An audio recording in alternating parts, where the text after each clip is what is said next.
மரிமைந்தனின் சேடர்களே, இறை அழைக்கின்றார், அன்பில் இணைக்கின்றார், பொது உலகொன்றை படைத்திட வாருங்களே. நாம் வாழும் இந்த பூமி நலமாகிட வேண்டாமா? நலிவுற்றவர் வாழ்வினில் நீதி நின்று நிலைத்திட வேண்டாமா? நாம் வாழும் இந்த பூமி நலமாகிட வேண்டாமா? நலிவுற்றவர் வாழ்வினில் நீதி நின்று நிலைத்திட வேண்டாமா?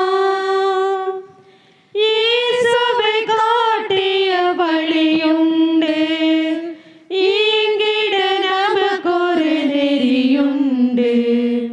இயேசுவை காட்டிய வழியுண்டு, இங்கிட நமக்கொரு நெறியுண்டு. எதிர்நோக்குடன் வாருங்கள், கதிர் விளைந்திடும் காணுங்கள். எதிர்நோக்குடன் வாருங்கள், கதிர் விளைந்திடும் காணுங்கள். இறையாட்சியின் மனிதர்களே, மரிமைந்தனின் சீடர்களே, இறை அழைக்கின்றார், அன்பில் இணைக்கின்றார், பொது உலகொன்றை படைத்திட வாருங்களே. தந்தை மகன் தூயாவியாரின் பெயராலே நம் ஆண்டவராக இயேசு கிறிஸ்துவின் அருளும் கடவுளின் அன்பும் தூயாவியாரின் நட்புறவும் உங்கள் அனைவரோடும் இருப்பதாக. உன் ஆன்மாவோடும் இருப்பதாக.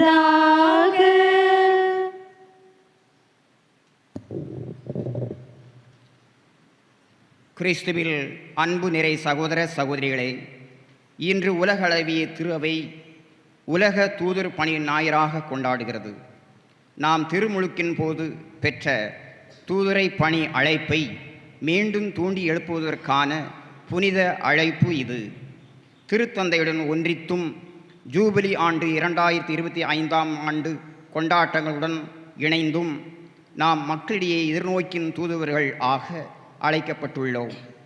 அதாவது நற்செய்தி வார்த்தைகளால் மட்டுமல்லாது நம்பிக்கை, பொறுமை மற்றும் அன்பில் வேரூன்றிய வாழ்வால் அறிவிக்க வேண்டியவர்கள் நாம். இன்றைய வாசகங்கள் நமக்கு வளமான ஆன்மீக அடிப்படையை வழங்குகின்றன. விடாமுயற்சி கொண்டாட மோசையின் இடையுறாத இறை வேண்டல் விடுதலை பயணம், வார்த்தையை போதிப்பதில் பிரமாணிக்கமாக இருக்க தூண்டும் பவுலின் அறிவுரை மற்றும் நீதிக்காக விடாமுயற்சி காட்டிய கைம்பெண்ணின் உவமை, இவை அனைத்தும் பணி என்பது இறைவேண்டில் பிறக்கிறது, இறை வார்த்தையால் ஊட்டம் பெறுகிறது, பொறுமையால் நிலை பெறுகிறது என்பதை நினைவூட்டுகின்றன. இந்திய திரு அவை சூழலில் பன்முகத்தன்மை ஆன்மீக தாகத்தை சந்திக்கும் போது நம் பணி நம்பிக்கையின் ஒளியை விளிம்புகளுக்கு ஏழைகள், இளைஞர்கள், மனம் உடைந்தோர் ஆகியோரிடம் கொண்டு செல்வதும் ஆகும்.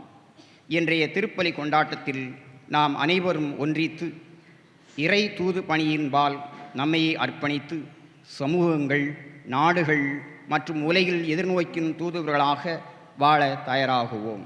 வாருங்கள், கொண்டாடுவோம். அன்புமிக்க சகோதர சகோதரிகளை, நம் திருமுழுக்கு நினைவாக நம் இது தெளிக்கப்படும் தமது படைப்பாகிய தண்ணீரை புனிதப்படுத்தி அருளுமாறு நம் கடவுளாகிய ஆண்டவரை கெஞ்சி மன்றாடுவோமாக. அவரை நமக்கு உதவி அளித்து நாம் பெற்றுக்கொண்ட தூய ஆவிக்கு உண்மை உள்ளவர்களாய் நிலைத்திருக்க அருள்வாராக. ஆண்டவரை எல்லாம் வல்ல இறைவா, உடல் ஆன்ம வாழ்வு அனைத்துக்கும் ஊற்றும் தொடக்கம் நீரே. இத்தண்ணீரை புனிதப்படுத்தி அருள உமை வேண்டுகிறோம். எங்கள் பாவங்களுக்கு மன்னிப்பு வேண்டவும், எல்லா நோய்களையும் மாற்றானின் சூழ்ச்சிகளையும் எதிர்த்து அருளின் பாதுகாப்பை அடையவும் நாங்கள் இத்தண்ணீரை நம்பிக்கையுடன் பயன்படுத்துகிறோம். ஆண்டவரே, உமது இரக்கத்தின் உதவியால் உயிருள்ள தண்ணீர் எங்களில் பொங்கி எழுந்து மீட்பளிப்பதாக. இவ்வாறு நாங்கள் தூய இதயத்தோடு உம்மை அணுகி வந்து எங்கள் உடலுக்கும் ஆன்மாவுக்கும் வரும் இடர்கள் அனைத்தையும் விலக்குவோமாக. எங்கள் ஆண்டவராகிய கிறிஸ்து வழியாக மன்றாடுகிறோம். ஆமென். எல்லாம் வல்ல இறைவா, தண்ணீர் வளம் பெற அதில் உப்பிட வேண்டும் என்று இறைவாக்க எலிசா வழியாக கற்பித்தீர். உமது படைப்பு பொருளாகிய இந்த உப்பை பரிவிறக்கத்துடன் புனிதப்படுத்தியருள உம்மை தாழ்மையுடன் வேண்டுகிறோம். ஆண்டவரே, உப்பு கலந்த தண்ணீர் தெளிக்கப்படும் இடமெல்லாம் தீயோனின் தாக்குதல் அனைத்தும் தோல்வியறச் செய்வீராக. தூய ஆவியார் உடனிருந்து எங்களை இடையராது காத்தருள்வாராக. எங்கள் ஆண்டவராகிய கிறிஸ்து வழியாக மன்றாடுகிறோம். ஆமென். ஆண்டவரே, ஈசோப்புள்ளினால் என்மேல் தெளிப்பீர். நானும் தூய்மை ஆவேன். நீரே என்னை கழுவ, நானும் உறைபனிதனிலும் வெண்மை ஆவேன்.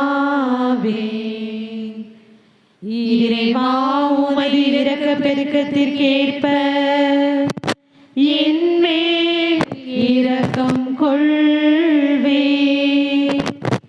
பிதாவும் சுதனும் தூய ஆவியும் துதியும் புகழும் ஒன்றாய் பெருக. ஆதியில் இருந்தது போல் இன்றும் என்றும் நித்தியமாகவும் ஆமென். ஆண்டவரே, ஈசோப்புள்ளினால் என்மேல் தெளிப்பீர். நானும் தூய்மை ஆவேன். எல்லாம் வல்ல இறைவன் நம் பாவங்களில் நம்மை தூய்மைப்படுத்துவாராக. இந்த நற்கருணை கொண்டாட்டத்தின் வழியாக அவர் தம்முடைய ஆட்சியின் விருந்தில் பங்கு கொள்ள நம்மை தகுதி பெறச் செய்வாராக. ஆமென்.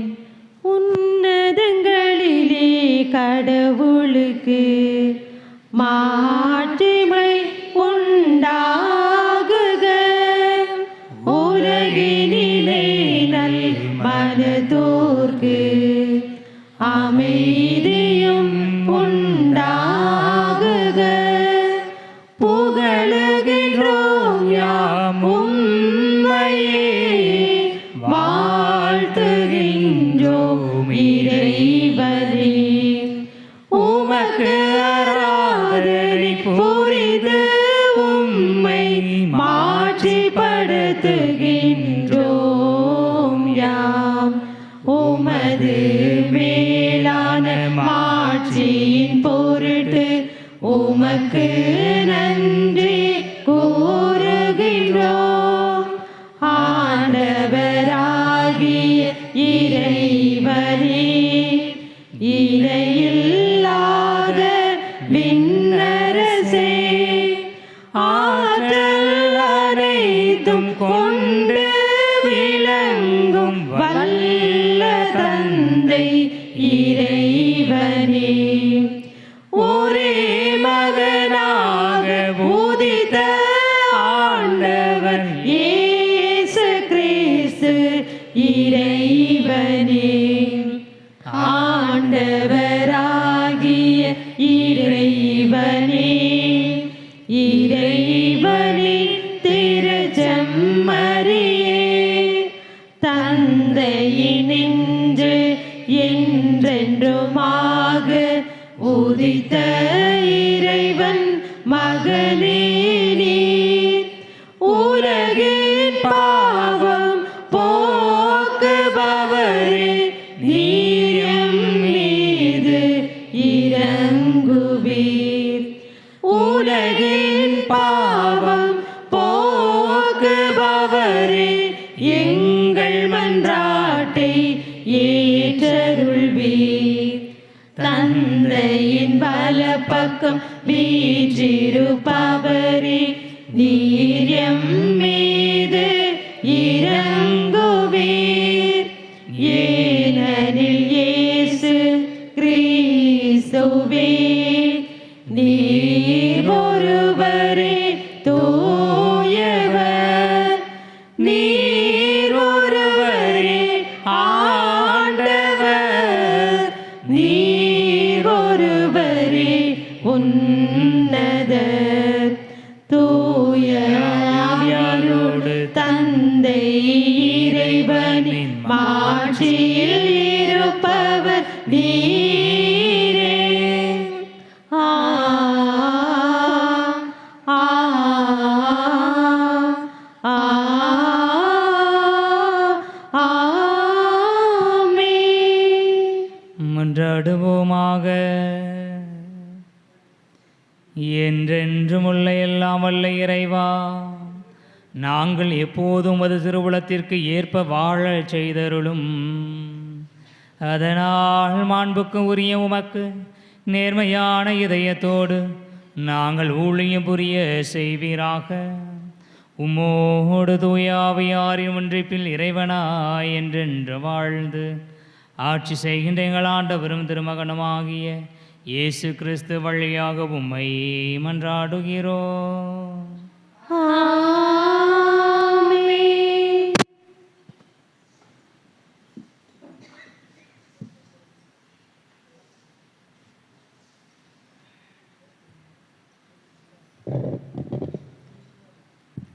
முதல் வாசக முன்னுரை.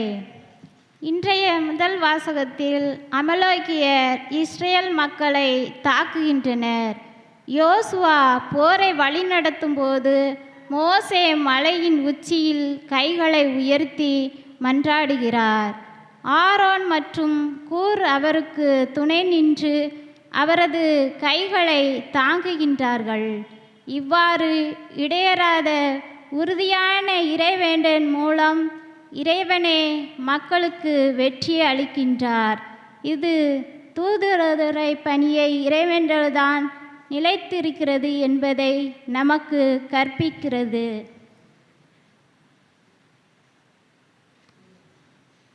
முதல் வாசகம். மோசே தம் கையை உயர்த்தி இருக்கும் போதெல்லாம் இஸ்ரேலர் வெற்றியடைந்தனர். விடுதலை பயண நூலிலிருந்து வாசகம். அதிகாரம் 17, திருவசனங்கள் 8-13 முடிய.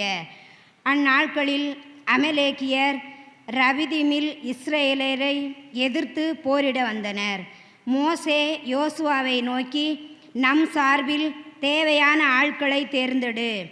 நாளை நீ போய் அமலேக்கியரை எதிர்த்து போரிடு. நான் கடவுளின் கோலை கையில் பிடித்தவாறே குன்றின் உச்சியில் நின்று கொள்வேன் என்றார். அமலேக்கியரை எதிர்த்து போரிட மோசே கூறியவாறே யோசுவா செய்யவே மோசே, ஆரோன், கூர் என்பவர்கள் குன்றின் உச்சிக்கு ஏறி சென்றனர். மோசே தம் கையை உயர்த்தி இருக்கும் போதெல்லாம் இஸ்ரேலர் வெற்றியடைந்தனர். அவர் தம் கையை தளரவிட்ட போதெல்லாம் அமலேக்கியர் வெற்றியடைந்தனர். மோசேயின் கைகள் தளர்ந்து போயின. அப்போது அவர்கள் கல்லொன்றை அவருக்கு பின்புறமாக வைக்க அவர் அதன் மேல் அமர்ந்தார். அவர் கைகளை ஆரோன் ஒரு பக்கமும் கூர் மறுபக்கமும் தாங்கிக் கொண்டனர். இவ்வாறு அவர் கைகள் கதிரவன் மறையும் வரை ஒரே நிலையில் இருந்தன. யோசுவா அமலேக்கியையும் அவனுடைய மக்களையும் வாளுக்கு இரையாக்கி முறியடித்தார். இது ஆண்டவர் வழங்கும் அருள்வாக்கு.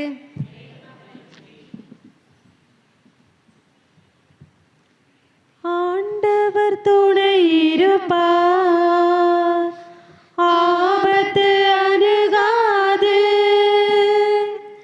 மதில் போல் சூழ்ந்திருப்பார், துன்பங்கள் நெருங்காது. கலங்காதே மனமே, கலங்காதே மனமே. அன்பான தேவன் அரவணைப்பார், கலங்காதே மனமே.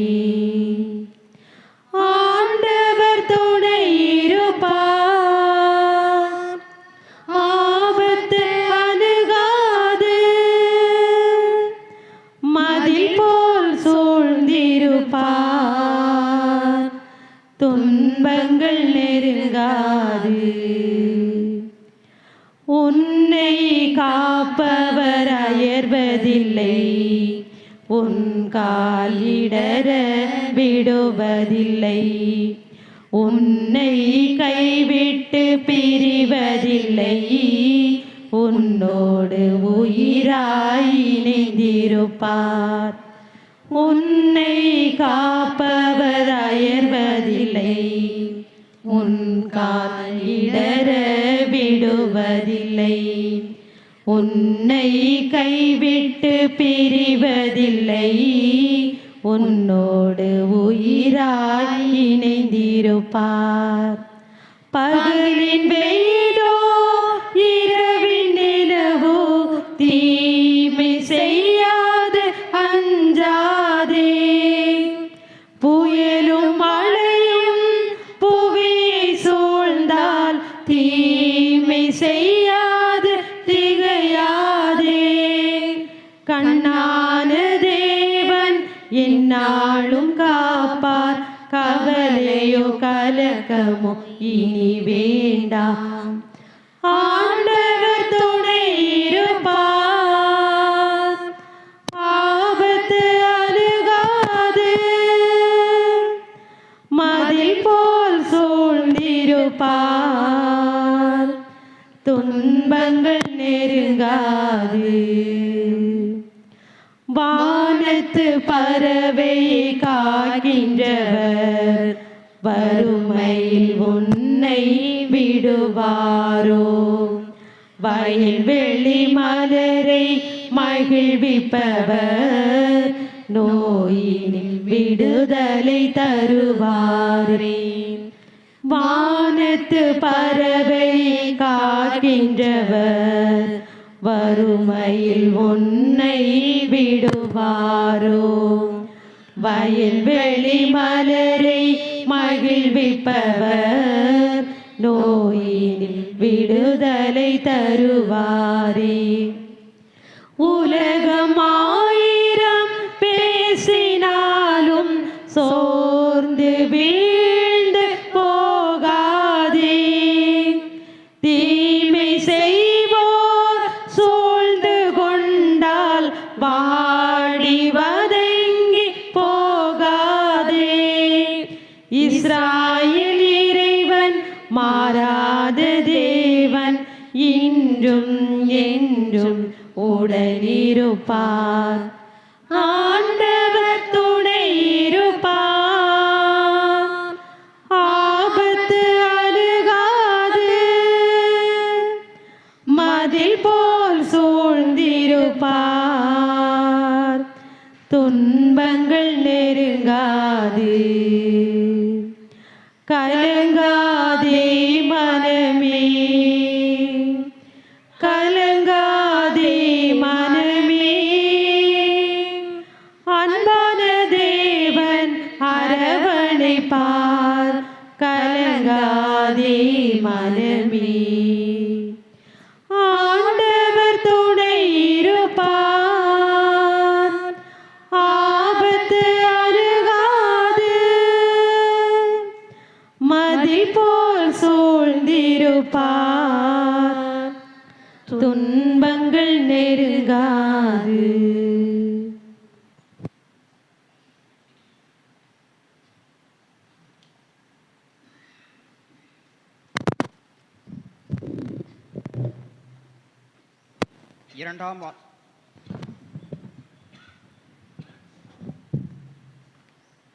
இரண்டாம் வாசகம் முன்னுரை. பவுல் தீமோத்தேயுவை அவர் கற்ற இறை வார்த்தையில் நிலைத்திருக்க அழைக்கிறார். இறைவனால் ஊக்குவிக்கப்பட்ட உயிரூட்டும் இறை வார்த்தை நம்பிக்கையாளர்களை ஒவ்வொரு நற்செயல்களுக்கும் ஆயத்தப்படுத்துகிறது. வாய்ப்பு கிடைத்தாலும் கிடைக்காவிட்டாலும் இறை வார்த்தையை போதிக்க பவுல் தீமோத்தேயுவை ஊக்குவிக்கிறார். இது நாம் பெற்றுள்ள தூதுரை பணி ஆணையை, எதிர்நோக்கின் நற்செய்தியை வாய்ப்பு கிடைத்தாலும் கிடைக்காவிட்டாலும் அறிவிக்க வேண்டும் என்பதை எடுத்துரைக்கிறது இவ்வாசகம்.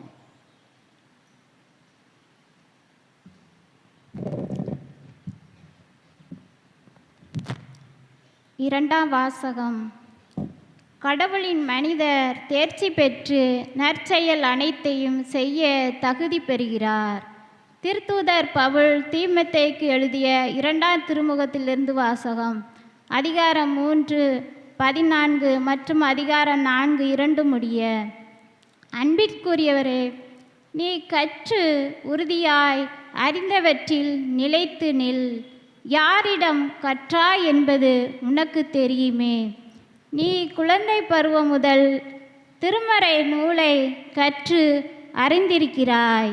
அது இயேசு கிறிஸ்துவின் மீதுள்ள நம்பிக்கையால் உன்னை மீட்புக்கு வழிநடத்தும் ஞானத்தை அளிக்க வல்லது. மறைநூல் அனைத்தும் கடவுளின் தூண்டுதல் பெற்றுள்ளது.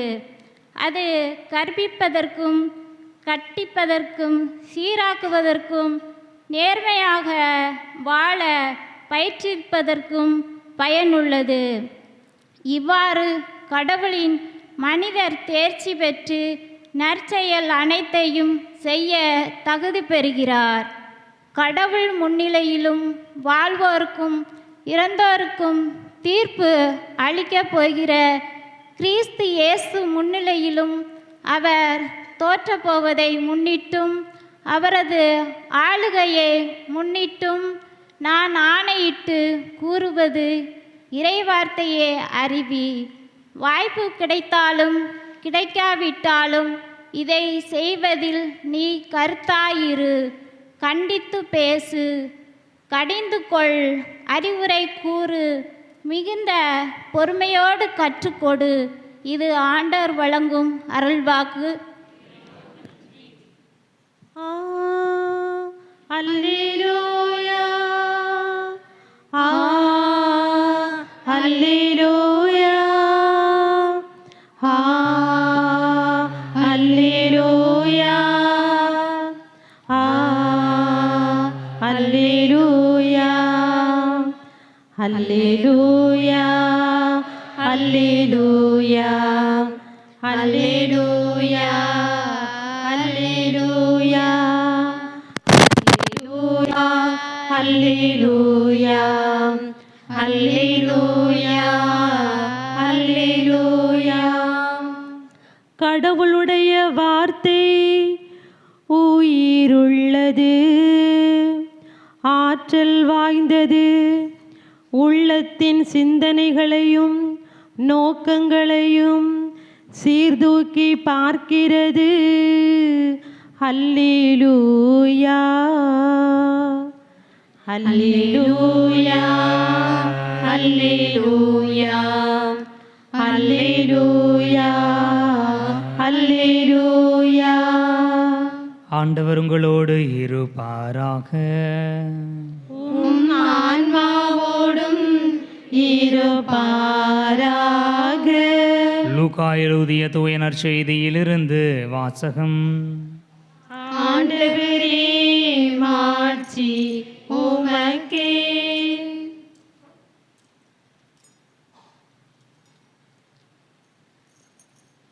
புனித லூக்கா எழுதியபடி நம்ம ஆண்டவர் இயேசு கிறிஸ்துவின் நற்செய்தி 18ஆம் அதிகாரம் முதல் 8 இறை வார்த்தைகள். அக்காலத்தில் சீடர்கள் மனம் தளராமல் எப்பொழுதும் இறைவனிடம் மன்றாட வேண்டும் என்பதற்காக இயேசு ஓர் உவமை சொன்னார். ஒரு நகரில் நடுவர் ஒருவர் இருந்தார். அவர் கடவுளுக்கு அஞ்சி நடப்பதில்லை, மக்களையும் மதிப்பதில்லை.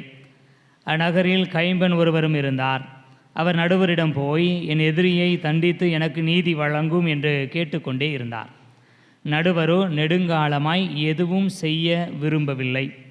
பின்பு அவர், நான் கடவுளுக்கு அஞ்சுவதில்லை, மக்களையும் மதிப்பதில்லை என்றாலும் இக்கைம்பெண் எனக்கு தொல்லை கொடுத்து கொண்டே இருப்பதால் நான் இவருக்கு நீதி வழங்குவேன், இல்லையானால் இவர் என் உயிரை வாங்கி கொண்டே இருப்பார் என்று தமக்குள்ளே சொல்லிக்கொண்டார். பின் ஆண்டவர் அவர்களிடம், நேர்மையற்ற நடுவரே இப்படி சொன்னார் என்றால் தாம் தேர்ந்து கொண்டவர்கள் அல்லும் பகலும் தம்மை நோக்கி கூக்குரலிடும்போது கடவுள் அவர்களுக்கு நீதி வழங்காமல் இருப்பாரா? அவர்களுக்கு துணை செய்ய காலம் தாழ்த்துவாரா? விரைவில் அவர்களுக்கு நீதி வழங்குவார் என நான் உங்களுக்கு சொல்லுகிறேன். ஆயினும் மானிட மகன் வரும்போது மண்ணுலகில் நம்பிக்கையை காண்பாரோ என்றார். ஆண்டவரின் அருள்வாக்கு. கிறிஸ்துவே உமக்கு புகழ். இயேசுவில் இனியவர்களே, இன்றைய நாளில் நாம் திரு அவையோடு இணைந்து மறைபரப்பு ஞாயிறை நாம் கொண்டாடுகிறோம். மறைபரப்பு கிறிஸ்தவ மறையை ஒரு காலத்தில் அனைவருக்கும் அறிவிக்க வேண்டும் என்கிற நிர்பந்தம் வந்தபோது உலகெங்கும் சென்று படைப்பிற்கெல்லாம் நற்செய்தி பறைசாட்டுங்கள் என்று சொல்லி இயேசு சொன்ன வார்த்தைகளை, கட்டளையை அவர்கள் சிறமேற்கொண்டு எல்லா திருத்தூதர்களும் எல்லா இடங்களுக்கும் எல்லா நாடுகளுக்கும் சென்று நற்செய்தியை அறிவித்தார்கள். இன்று கத்தோலிக்க திரு அவை உலகமெங்கும் பரவி இருக்கிறது. இன்று நாம் மறைபரப்பு செய்ய வேண்டி இருக்கிறதா? கிறிஸ்துவை பற்றி அறியாத மக்கள் இருக்கிறாங்களா? நீங்கள் பார்த்துருக்கிறீங்களா? இனியவர்களே, பல நேரங்களில் கிறிஸ்துவை அறியாத மக்களுக்கு கிறிஸ்துவை அறிவிக்க அப்படிங்கிற வார்த்தைகளை கேட்கிற போது நான் சிரித்திருக்கிறேன். திரு அவை ஃபுல்லாக எல்லா இடமும் பரவி இருக்குது, ஆலமரம் போல் பறந்து விரிந்திருக்கிறது. இனி யார் கிறிஸ்துவ தெரியாமல் இருப்பாங்க? கிறிஸ்தவத்தை தெரியாமல் யார் இருப்பார்? அப்படின்லாம் நான் நினைத்திருக்கிறேன். நாங்கள் கடந்த முறை பாலி, இந்தோனேஷியா தீவுகளில் உள்ள பாலி தீவுக்கு சுற்றுலாவுக்காக சென்றிருந்த பொழுது ஒரு மனிதர் ஒரு சிலை எங்களிடம் விற்க கேட்டார். வேணுமா அப்படி கேட்டார். ரொம்ப அழகாக இருந்தது.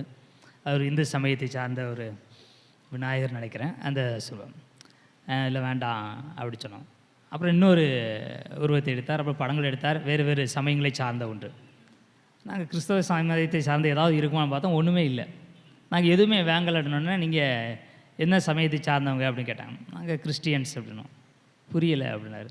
கிறிஸ்தவர்கள் புரியலை, கிறிஸ்து புரியலை, எதுவுமே புரியலை. சிலுவை அடையாளம்லாம் வச்சு காட்டிட்டோம், அதுவும் தெரியலை. ஜெபமாலை காட்டியாச்சு, ஜெபமாலையில் இருக்கிற சிலுவை எடுத்து காட்டியாச்சு, எதுவுமே தெரியவில்லை. எதுவுமே தெரியல. கடைசியில் இட்டாலி தெரியுமா அப்படின்னு சொல்லி சொன்னோம். நம்முடைய தலைநகர் இட்டாலின்னொன்னே அவர் ஏதோ ஒன்று கெஸ் பண்ணி ஓகே ஓகே அப்படின்னாரு. அப்போ புரிஞ்சா இல்லையான்னு தெரியல. இனியவர்களே, கிறிஸ்துவை அறியாத மக்கள் இன்னும் இருக்கிறார்கள் அப்படிங்கிறது எனக்கு அன்னைக்கு தான் அவர் புரிந்தது. இதுவரைக்கும் மற்றவர்கள் சொல்லுகிற பொழுது அது எனக்கு நகைப்பாக இருந்தது. ஆனால் நேரடியாக பார்க்கிற பொழுது இன்னும் கடவுளை பற்றி அறியாதவர்கள், கிறிஸ்துவை பற்றி அறியாதவர்கள், நமது சமயத்தை பற்றி தெரியாதவர்கள் இருக்கிறார்கள். அப்போ அவர்களுக்கு சென்று அறிவிப்பது தான் மறைபரப்பு பணியாக இருக்கிறது. பெரும்பாலும் இன்றைய நாளில் நாம் சேகரிக்கிற இந்த தொகையை அப்படிப்பட்ட பணியை செய்கிறவர்களுக்கு நாம் அனுப்பி வைக்கிறோம். மறைபரப்பு பணியை செய்கிற மனிதர்களுடைய பராமரிப்பிற்காக, அவருடைய தேவைக்காக நம்ம இதை அனுப்பி வைக்கிறோம். அது மிகச்சிறந்த ஒன்று, அல்லது இந்த வார்த்தைக்கு ஏற்புடையது ஒன்றாக இருந்தாலும் சரி, நமக்கு மறைபரப்பு எதை சொல்லி தருகிறது அப்படிங்கிறத நம்ம யோசித்து பார்க்க வேண்டிய ஒரு கட்டாயத்தில் இருக்கிறோம். நியோ இவாஞ்சலைசேஷன் அப்படின்னு சொல்லுவாங்க. எல்லா மக்களுக்கும் சென்று நற்செய்தியை பறைசாற்ற வேண்டியது ஒரு மிகப்பெரிய பங்காக இருந்தாலும், இன்றைய நாளில் இந்த வாசகங்கள் நமக்கு சொல்லித்தருகிற காரியம் என்னவென்று சொன்னால், நீங்கள் இழந்து போய் கொண்டிருக்கிற நம்பிக்கையை சரி செய்து கொள்ளுங்கள். வெளியே போய் நற்செய்தி அறிவிப்பதற்கு பதிலாக உங்களுடைய பிள்ளைகளுக்கு கடவுளுடைய வார்த்தையை சொல்லிக் கொடுங்கள். உங்களுடைய பிள்ளைகளை, உங்களுடைய சந்ததிகளை நமது சமயத்தினுடைய உண்மைத்தன்மைகளை சொல்லி கிறிஸ்தவ விழுமியத்தில், கிறிஸ்தவ நம்பிக்கையில் நீங்கள் வளர்த்தெடுங்கள் அப்படிங்கிற சிந்தனையை தான் இன்றைய நாளின் வாசகங்கள் நம்ம கொடுப்பதாக பார்க்குறேன். திருச்சபையினுடைய சட்டங்கள் எத்தனை? 10 கட்டளைகள் எத்தனை? 10 கட்டளை எத்தனை? அதையாவது சொல்லுங்கள். 10 கட்டளை 10 நமக்கு தெரியும். திருச்சபையின் சட்டங்கள் 4, 2, 3, 7 திரு அருள் சாதனங்கள். திருச்சபை சட்டங்கள் 2 என்னதெல்லாம் வித்தியாசமாக இருக்கிறது. திருச்சபை சட்டங்கள் 2, எங்களுக்கெல்லாம் 6 சொல்லி கொடுத்தாங்க. திருச்சபை சட்டங்கள் எதுன்னு நமக்கு தெரியாது. கடவுளை பற்றிய கடவுள் தாமாக இருக்கிறார் அப்படின்னு சொல்லி கடவுளை பற்றிய இயல்புகளையும் ஒரு 6 சொல்லுவாங்க, நமக்கு தெரியாது. விசுவாச பிரமாணம் சொல்லுங்கன்னாலே பாதிக்கு தெரியாது. அவ்வளோதானா? பாவ மன்னிப்பு பண்ணுவீங்களா, ஒப்புரவு வருஷம் போவீங்கள்ல, அந்த ஒப்புரவு மன்றாட்டு யாருக்கெல்லாம் தெரியும்? தெரியாது. உங்களுக்கு கத்தோலிக்க அடிப்படை ஜெபங்கள்லாம் என்னெல்லாம் தெரியும்? அப்போ மறைபரப்பு என்பது யாரோ ஒருவருக்கு சென்று இன்னாதான் இயேசுவை பற்றிய எல்லா தகவல்களும் விவிலியத்தில் இருக்கிறது, நீங்கள் பாருங்கள் என்று சொல்லுவது ஒரு காலத்தில் மிக முக்கியமான தேவையாக இருந்தது. ஆனால் இப்போ என்ன தேவை அப்படின்னா, நானே அந்த நம்பிக்கையில் வளர வேண்டியிருக்கிறது. நான் அந்த நம்பிக்கையில் சோர்ந்து போயிருக்கிறேன், வீழ்ந்து போயிருக்கிறேன், அது தேவையில்லை என்று நினைத்து கொண்டு இருக்கிறேன். இந்த எண்ணத்திலிருந்து நம்ம மாற வேண்டியிருக்கு. நீங்கள் ஒரு வேலை வாய்ப்புக்காக போகிறீங்க, இன்டர்வியூக்கு போகிறீங்க, அவங்க கேட்குற கேள்வி உங்களுக்கு புரியவே இல்லை, அவங்க கேட்குற எந்த கேள்விக்கு நீ பதில் சொல்ல, வேலை கொடுத்துருவாரா? எந்த என்ன நான் போகிற பக்கம் படிச்சுக்கிறேன், வேலை கொடுங்கன்னு சொன்னால் கொடுத்துருவாரா? கொடுக்க மாட்டார். அவர்களுக்கு நீங்கள் அவர் நினைத்ததை விட சிறந்தவராக உங்களை காட்டினால் மட்டும்தான் அந்த வேலை வாய்ப்பு உங்களுக்கு கிடைக்கும். திருமண தயாரிப்பு வகுப்புக்கு போங்க அப்படின்னா, எதுக்கு சாமி போய்கிட்டு 2 நாள் அங்கிட்ட அலைய வேண்டியிருக்குது. நீங்கள் போவீங்க, அதில் என்ன கேள்விகள் கேட்குறது, என்ன சொல்லி கொடுத்துருக்காங்க அப்படின்னு சொல்லுங்கள் அப்படின்னா, இப்போ அதை வச்சு என்ன செய்ய போகிறோம், அதுக்கும் வாழ்க்கைக்கு என்ன சம்மந்தம், கல்யாணம் முடிச்சுடுங்க சாமி, அவன் வாழ்ந்துட்டு போவான். திருமணம் முடித்து விட வேண்டும், குடும்பத்தை நடத்த வேண்டும். இப்போ ஞானஸ்தானம் எடுக்கிறோம், பிள்ளைங்களுக்கு ஞானஸ்தானத்தில் என்னென்ன சொல்லப்படுகிறது அப்படிங்கிற கேள்வியை கேட்டால் எத்தனை பெற்றோருக்கு தெரியும்? ஞானஸ்தானத்தில் உங்களுடைய பிள்ளைகளுக்காக என்னென்ன வாக்குறுதிகள் கொடுத்தீர்கள்னு கேட்டால் நீங்கள் சொல்லிடுவீங்களா? ஞான பெற்றோர்களுக்கான பொறுப்பு என்ன கேட்டால் சொல்லிடுவீங்களா? ஞான பெற்றோருக்கும் ஒரு குழந்தைக்குமான உறவு என்ன தெரியாது, தெரிந்து கொள்ள தேவையில்லை என்று நாம் நினைத்து கொண்டு இருக்கிறோம். ஏனென்றால் இனியவர்களே, கத்தோலிக்க கிறிஸ்தவர்களாக இருப்பதில் நமக்கு பெருமை இல்லை, அதில் ஒரு பெருமிதம் இல்லை. கத்தோலிக்க கிறிஸ்தவன் ஞானஸ்தானம் வாங்கியாச்சு, அவ்வளோதான். ஒருவேளை அதில் நமக்கு ஒரு கர்வம் இருக்கும் என்று சொன்னால், நான் ஒரு கிறிஸ்தவன் என்பதில் நான் ஒரு பெருமிதப்படுபவனாக இருப்பேன் என்று சொன்னால், அதை வாழ்வதில் நான் ஆசைப்படுவேன். ஒரு நல்ல நிகழ்வுக்காக உங்களுக்கு 2 ட்ரெஸ்ஸு வாங்கிட்டு வந்திருக்கிறாங்க. ஒரு ட்ரெஸ் உங்களுக்கு ரொம்ப பிடிக்கும், ஒரு ட்ரெஸ்ஸு பிடிக்காது. எந்த ட்ரெஸ்ஸை போடுவீங்க?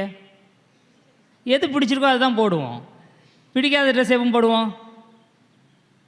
நமக்கு தேவையில்லாமல் நமக்கு பிடிக்காமல் ஒரு ஃபங்க்ஷனுக்கு போவோம்ல, அதுக்கு போடுவோம். எனக்கு பிடித்த எல்லா நிகழ்வுகளுக்கும் எனக்கு என்ன ட்ரெஸ்ஸு பிடிச்சிருந்துச்சோ அதை தான் நான் போடுவேன். பொய்யே ஆகணும் அப்படிங்கிற நிகழ்ச்சிக்கு நான் ஏதாவது ட்ரெஸ்ஸை போட்டு போவேன். அதுக்கு நிச்சயம் ஒரு புது ட்ரெஸ் போகணும், அதை போட்டு போயிடுவோம். அப்போ ஒரு உடையிலேயே எனக்கு எது பிடித்திருக்கிறதோ அதைத்தான் நான் அதிகமாக அணிந்து கொள்வேன். கிறிஸ்தவம் என்பது ஒரு வாழ்க்கை நெறி. அந்த நெறியை பற்றி பெரும்பாலும் நாம் பெருமைப்படுவதே இல்லை. இதில் என்ன பெருமை தான் இருக்குது? கிறிஸ்தவன் அடையாளம் காட்டணுமா, அந்த ஜெபமாலை போட்டுக்கிறேன், ஒரு சிலுவையை காட்டிக்கிறேன், என் பேர் அதுன்னு சொல்லிக்கிறேன், அவ்வளவுதான். சான்றிதழில் கூட நம்ம என்ன கிறிஸ்தவம் வைக்கிறதுக்கு கொஞ்சம் நினச்சிதான் கொஞ்சம் கூச்சப்பட்டு கொடுக்குறோம். அப்போ இனியவர்களை, மறைபரப்பு ஞாயிறு இந்த நாளில் நமக்கு சொல்லக்கூடிய கருத்து என்னவென்று சொன்னால், நான் கிறிஸ்தவன் என்பதில் பெருமிதம் கொள்வது, நான் இழந்து போயிருக்கிற என்னுடைய நம்பிக்கைகளை நான் மீண்டும் வலுப்படுத்திக் கொள்வது, என்னுடைய சந்ததிக்கு, என் வீட்டில் என் கூட இருக்கிற என்னுடைய பிள்ளைகளுக்கு, சகோதர சகோதரிகளுக்கு அவர்கள் நம்பிக்கையிலிருந்து விலகி போயிருந்தால், பிரிந்து போயிருந்தால் அவர்களை மீண்டும் சேர்ப்பதற்கான உறுதியை நான் கொடுப்பது. மோசே எவ்வளவு பெரிய மனிதர்! மோசையை குறித்து கடவுள் சொல்கிற பொழுது, ஒரு நண்பனிடம் முகமுகமாக பேசுவது போல மோசையோடு நான் பேசுவேன் என்று சொல்கிறார். அப்படிப்பட்ட மோசே எதை கேட்டாலும் கடவுள் கொடுத்து தானே ஆக வேண்டும். ஆனால் மோசே கரங்களை உயர்த்தி இருக்கிற பொழுது மட்டும்தான் இஸ்ரேல் மக்கள் வெற்றி பெற்றார்கள். அவர் கைகளை எப்பொழுதெல்லாம் தாழ்த்தி கொண்டாரோ அப்பொழுதெல்லாம் அவர்கள் தோற்று போனார்கள். மோசே கடவுளுக்கு நெருக்கமானவர் தான். மோசைக்கு எதிராக பேசிய மனிதர்களுக்கு தொழுநோயை கடவுள் கொடுத்தார். என் ஃப்ரெண்டை பற்றி பேச உனக்கு என்ன தகுதி இருக்குது என்று சொல்லி கேட்டவர். ஆனால் அதே மோசை தவறு செய்கிற பொழுது தண்டிப்பதுக்கும் தயாராக இருக்கிறார். இன்று முதல் வாசகம் சொல்கிறது, மோசை வேணுக்குன்னு கையை கீழே இறக்கலை. அவர் கைகளை எவ்வளோ நேரம் தான் உயர்த்தி வைத்திருக்க முடியும்? அவர் கைகள் தளர்வுற்றது, வலி, ரொம்ப நேரம் தூக்க முடியல, தளர்வுற்று அப்படின்னு என்ன, ரொம்ப டயர்டாகி போய் மனுஷன் நினைச்சாரு, கையை கீழே இருக்கிறாரு. அவர் டயர்டானதுக்கே கடவுள் நினைச்சாரு, வெற்றியை பறித்துக் கொள்கிறார். நீ எப்பொழுதும் கைகளை உயர்த்திக்கொள். இது எதற்காக கடவுள் செய்திருப்பார்? ஏன் கையை தூக்கலை, உனக்கு பனிஷ்மெண்ட் அப்படிங்கிறதுக்காகவா? எதுக்கு செஞ்சுருப்பார்? கை டயர்டாகிடுச்சு கடவுளுக்கு தெரியாதா? நீங்கள் பிள்ளைய தண்ணி எடுத்துகிட்டு வர சொல்கிறீங்க, ரொம்ப ஆசைப்பட்டு அந்த குழந்தை என்ன செய்யுது, உங்களுக்கு தண்ணி கொண்டு வருது, கொஞ்சம் பெரிய பாத்திரத்தில் எட்டு வந்துருச்சு, கை தவறி கீழே வந்துருச்சு, பலாரும் மண்டையில் அடிப்பீங்களா? அது ஒருவேளை மண் பாத்திரமாக இருந்துச்சுன்னா நினச்சிடும், கோவப்படுவோம், அவ்வளோதான். மற்ற பாத்திரம்னு பெருசாக கோவப்பட போகிறது கூட கிடையாது.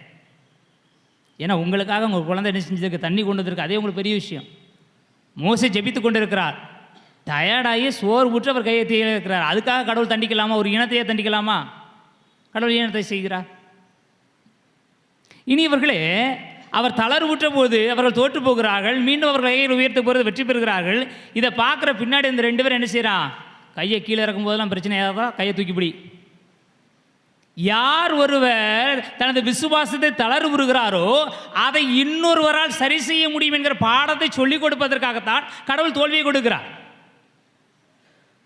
ஒருத்தன் தளர்வுற்று போவான், அவன் மட்டும் விசுவாசத்தில் எப்படி நிலைத்திருக்க முடியும்? கூடியிருக்கிற மற்றவர்களும் இணைந்திருந்தால்தான் அது சாத்தியம். எனவே ஒருவன் விசுவாசத்தில் வளருவதற்கு அவனால் மட்டும் முடிந்து விடுவதல்ல, கூட இருக்கவங்களும் உதவி செய்யணும். பெற்றோர், ஞான பெற்றோர். அதனால்தான் அவர்கள் தாங்கி பிடிக்கிற பொழுது அவர்கள் வெற்றி பெற்று கொண்டே இருந்தார்கள். என் பிள்ளை விசுவாசத்திலே வளரலை அப்படின்னா பெற்றோர், ஞான பெற்றோர் உங்களுடைய பணியை நிச்சயில தூக்கி பிடிக்கிறதில் நீ காட்டவில்லை. மோசேயினுடைய கைகள் தளர்வுற்று போன பொழுது 2 பக்கத்திலும் 2 நபர்கள் தூக்கி பிடித்தார்கள்.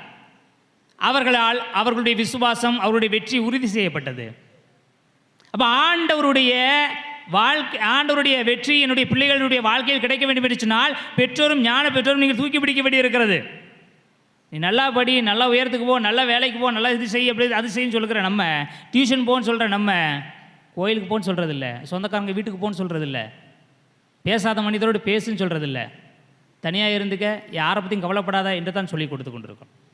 விசுவாசத்தில் அவர்களை வளர்ப்பதே இல்லை. உங்களுடைய குழந்தைகளை கிறிஸ்தவ நெறியில் நீங்கள் வளர்ப்பீர்களா? வளர்ப்போம். ஞான பெற்றோரே, பெற்றோர் இந்த பணியை செய்வதற்கு நீங்கள் உதவி செய்வீர்களா? உதவி செய்வோம். அவ்வளோதான், முடிஞ்சு போச்சு. ஞானஸ்தானம் கொடுத்தாச்சு, வீட்டுக்கு போயாச்சு. யார் ஞான பெற்றோரே நமக்கு ஞாபகம் இருக்காது. இனி இவர்களே, அப்போ இந்த கிறிஸ்தவ ஒற்றுமையில், கிறிஸ்தவ உறவில் நாம் நமது குடும்பத்திலே வளராமல் இருக்கிற பொழுது என் சபை எங்கேயோ ஒருத்தன் அடிக்கிறான் அப்படின்னு சொல்லி வருத்தப்படுறதுக்கு நமக்கு என்ன உரிமை இருக்குது? நமக்கு அதில் பெருமிதமே இல்லை. கிறிஸ்தவர் என்பதில் நமக்கு மகிழ்ச்சியே கிடையாது, அது நமக்கு சந்தோஷமே கிடையாது. ஏன்னா அதிலிருந்து எனக்கு என்ன கிடைச்சிச்சு?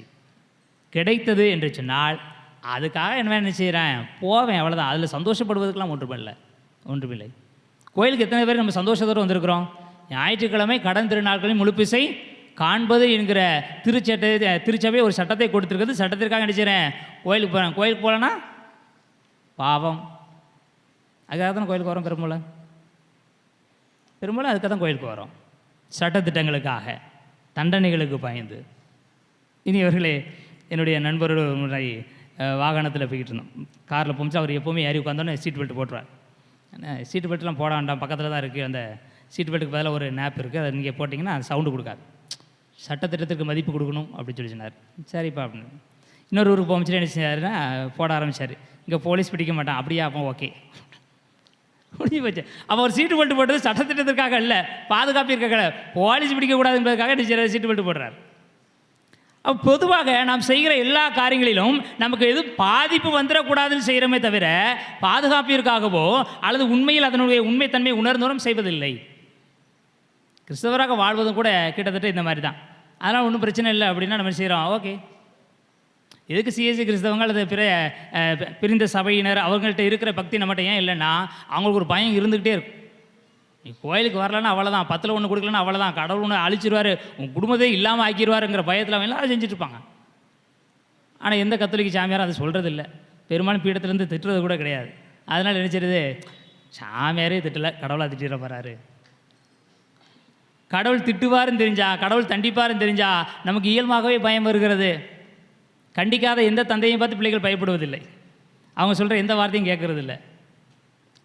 அப்பா அம்மா பிள்ளையை அடித்தா மட்டும்தான் பயம் தெரிஞ்சுறாங்க, அந்த பயத்தில் நல்ல பிள்ளைகளாக வாழ முயற்சி செய்கிறார்கள், அவ்வளோதான். இந்த உலகத்தில் நாம் கிறிஸ்தவத்தை கூட அல்லது நம்முடைய வாழ்க்கை நெறியை கூட பயத்தினால் வாழ்ந்து கொண்டு இருக்கிறோம். அது உறவினால் வாழப்பட வேண்டிய ஒன்று, அது அன்பினால் வாழப்பட வேண்டிய ஒன்று, மற்றவர்களுடைய துணையினால் கரங்களை உயர்த்தி பிடித்த ஒரு நிலையில் நாம் வாழ வேண்டிய ஒன்று. இனி இவர்களை இதை நம்முடைய பிள்ளைகளுக்கு சொல்லித்தர வேண்டி இருக்கிறது. அதான் பவுலடிகளார் இந்த 2ஆம் வாசகத்தை சொல்கிறார், நீ இறை வார்த்தையை அறிவி. நம்முடைய கத்தோலிக்க விழுமியத்தில் இருக்கிற கத்தோலிக்க வாழ்க்கையில் இருக்கிற நம்பிக்கையை அறிவி. வாய்ப்பு கிடைச்சாலும் வாய்ப்பு கிடைக்காட்டியும் சொல்வதில் நீ கருத்தாயிரு, கண்டித்து திருத்து, ஆனால் பொறுமையோடு. பவுலடிகளார் சொல்கிற வார்த்தை தான், நீ கண்டி என்னன்னாலும் சொல்லு, ஆனால் அதை பொறுமையோடு கடைபிடிப்பதில் கருத்தாயிருங்கள். பிள்ளைகள் சொல்லிவிடுங்க, திரும்ப சொல்லிவிடுங்க, திரும்ப சொல்லிவிடுங்க. வேலை பார்க்குற இடத்துல சொல்லிக் கொடுக்குறோம்ல, ஏன்னா நம்ம சொல்லிக் கொடுக்கலன்னா நீ ஏன் சொல்லிக் கொடுக்கலன்னு நம்மளை நினச்சிடுவாங்க, சம்பளத்தை நிப்பாட்டிடுவோம் அல்லது நினச்சிடுவோம் வேலையை விட்டு நிப்பாட்டுருவான். அவன் அங்கே சம்பளத்துக்காக பண்ணுறதை ஏன் குடும்பத்தில் பண்ண மாட்டேங்கிற, ஏன் கூட இருக்கணும் சொல்லிக் கொடுக்க மாட்டேங்க. அவன் சொல்லிக் கொடுக்கறதுனால நமக்கு எந்த லாபமும் கிடையாது. லாபத்தை மையப்படுத்தியே வாழ வேண்டாம். நம்பிக்கையை அறிவிப்பதில் மிக முக்கியமாக இருக்க வேண்டும். இல்லை என்று சொன்னால் நாம் உயர்த்துகிற கரங்கள் எல்லாம் தளர்ந்து போகும். தளர்ந்து போகிற பொழுதெல்லாம் கடவுளுடைய தண்டனைகள் நமக்கு வரதுக்கு வாய்ப்பு இருக்கிறது. தண்டனை என்றால் தண்டனை இல்லை, நாமே வீழ்ச்சிடுவோம், நாமே சோர்வுற்று போவோம், நாமே மனம் தளர்ந்து போவோம். இனி இவர்களே, இந்த காலத்தில் இருக்கிற மிகப்பெரிய சிக்கல் என்று சொன்னால் நாம் நமது நம்பிக்கையை இழந்து கொண்டே இருக்கிறோம். எப்பவுமே ஜெபம் பண்ண கிடைக்கும் அப்படின்னு சொல்லுகிற கடவுள் அந்த நம்பிக்கையை வளர்த்துவதற்காக ஒரு கதையை சொல்கிறார், ஒரு உவமையை சொல்கிறார். நேர்மையற்ற நடுவர், ஒரு கைம்பெண். அந்த காலத்தில் பெண்களுக்கே மதிப்பு கிடையாது, கைம்பெண்களுக்கு சுத்தமாக கிடையாது. அப்படிப்பட்ட கைம்பெண் ஒரு நடுவரிடம் போய், நடுவர் சொன்னது தான் கடைசி, அதுக்காக யாரும் இது போய் தலையிட முடியாது. அந்த நடுவர் நேர்மையற்றவர், அது தெரிஞ்சு தான் அந்த பெண் போகிறார். மறுபடியும் போய் என்ன செய்கிறார், என்னுடைய எதிரியோடு என்னுடைய வழக்கை சரி செய்து கொடும் என்று கேட்டுக்கொண்டே இருக்கிறார். அவர் சொல்லுகிறார், நான் கடவுளுக்கும் அஞ்சுவதில்லை, மனிதர்களை மதிப்பதே இல்லை, ஆனாலும் இவள் எனக்கு தொல்லை கொடுத்து கொண்டு இருக்கிறார், எனவே இவருக்கு என்ன செய்யணுமோ அதை செஞ்சு முடிப்பேன் என்று. கடவுள் இந்த ஊமையை கடவுளிடம் வேண்டுவதற்காக மட்டும் சொல்லலை, அதுக்கடுத்து கேட்கப்படுகிற கேள்விகள் தான் மிக முக்கியமாக. 2 கேள்விகள். முதல் கேள்வி, கடவுள் கேள்வியை கேட்கிறார், ஒரு நேர்மையற்ற நடுவரே ஒரு நல்லது செய்கிறார்னா உங்களின் மீது அக்கறை கொண்ட உங்களுடைய கடவுள் உங்களுக்கு நீதி வழங்காமல் இருப்பாரா அப்படின்னு ஒரு கேள்வி கேட்கிறார். அடுத்து என்ன கேள்வி கேட்குறாரு, அந்த நீதியை காலம் தாழ்த்தி கொடுப்பாரா. இந்த 2 கேள்வியும் கேட்டுட்டு நம்மிடம் பதில் எதிர்பார்க்கவில்லை, இயேசுவே பதில் சொல்லிவிடுகிறார், விரைவாக நீதி கொடுப்பார். அதற்கடுத்து நம்மிடம் ஒரு கேள்வி கேட்கிறார், ஆனால் மானிட மகன் வருகிற பொழுது இந்த நம்பிக்கையை காண்பாரா. நீங்கள் ஒரு கடை கட்டுறீங்க, அந்த கடையில் வாங்குறதுக்கு ஒருத்தருமே இல்லை, என்ன பிரயோஜனம்? அந்த கடையில் நீங்கள் ஃப்ரீயாகவே கொடுக்குறேன் எடுத்துகிட்டு போங்க அப்படின்னு சொல்கிறீங்க, ஃப்ரீயாக கூட யாருமே எடுத்துகிட்டு போகல, உங்களுடைய மனநிலை எப்படி இருக்கும்? உங்களை போன்ற ஒரு அறிவீனமான மனிதன் இல்லைன்னு நினைப்பீங்க. இந்த ஊரில் இது தேவையே இல்லை போலுக்க, அதனால தான் நான் என்ன செஞ்சுருக்கேன், ஒரு கடையை கட்டி இவ்வளோ பொருட்களை வாங்கி ஃப்ரீயாக கொடுத்து எவனும் வாங்கலைன்னா எது தேவை எது தேவையில்லைனால யோசிக்க முடியலையேன்னு சொல்லி நீங்கள் வருத்தப்படுவீர்கள். பொருள் விற்றுதா கூட உங்களுக்கு அவ்வளோ பெரிய சந்தோஷம் வரும். ஆண்டவர் உங்களுக்கு எல்லா வரங்களையும் அள்ளி கொடுக்கிறார், ஒரு திறந்த இலவச கடை போல் இருக்கிறார், வாங்க வந்து எடுத்துகிட்டு போங்க. எசாயாவில் அப்படி தான் சொல்லப்பட்டிருக்கிறது, நீங்கள் வாருங்கள், உங்களுக்கு தேவையானதை எடுத்து செல்லுங்கள், உணவை வாங்கி செல்லுங்கள், திராட்சை ரசத்தை பருகுங்கள், அனைத்தையும் இலவசமாகவே கொண்டு செல்லுங்கள் என்று சொல்லி கடவுள் கரங்களை விரித்து காத்து கொண்டிருக்கிறார். யாருமே போகிறதில்ல, ஏன்னா நமக்கு அது தேவையில்லை. நம்மளுடைய தேவைகள் எல்லாம் வேறு, நம்முடைய நம்பிக்கையெல்லாம் வேறு. கடவுள் மீதான நம்பிக்கை நமக்கு சுத்தமாகவே இல்லை. மறைபரப்பு ஞாயிறு நமக்கு சொல்லித் தரக்கூடிய காரியம் அதுதான்.